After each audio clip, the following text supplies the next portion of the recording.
नमस्कार, मी अनिल उपाध्ये. शिवसिद्ध बातमीपत्रात आपलं स्वागत आहे. पाहूया आजची बातमी आहे तिळवणीमधून. मेंढपाळांनी सरकारकडून आपल्या मागण्या मान्य करून घ्यायच्या असतील तर आपला दबाव गट निर्माण होणे आवश्यक आहे.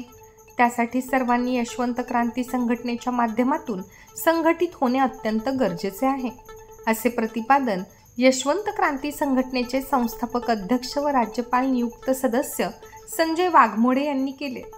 ते तिळवणी इथं यशवंत क्रांती संघटनेच्या नामफलक अनावरण आणि मेंढपाळ मेळाव्यात बोलत होते. हातकणंगले तालुक्यातील तिळवणी इथं यशवंत क्रांती संघटना शाखा उद्घाटन आणि मेंढपाळ मेळाव्याचे आयोजन करण्यात आले होते. यावेळी बोलताना यशवंत क्रांती संघटनेचे संस्थापक अध्यक्ष संजय वाघमोडे म्हणाले की यशवंत क्रांती संघटनेच्या माध्यमातून मेंढपाळांच्या तसेच पशुपालक, शेतकरी, पारंपरिक वन निवासी यांच्या विविध प्रश्नांवरती शासन दरबारी आवाज उठवून अनेक मागण्या मान्य करून घेतलेल्या आहेत.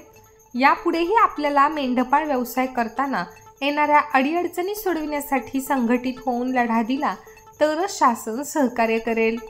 मेंढपाळांनी आपल्या शेळ्या मेंढ्यांचे लसीकरण वेळेत करून घेणे गरजेचे आहे, तसेच आपल्या पशुसंवर्धनाची काळजी घेणे आवश्यक आहे.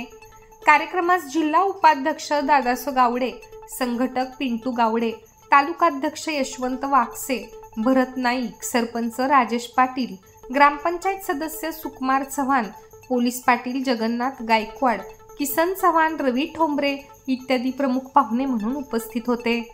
तिळवणी मेंढपाळांच्या वतीने वह्या देऊन मान्यवरांचे स्वागत करण्यात आले.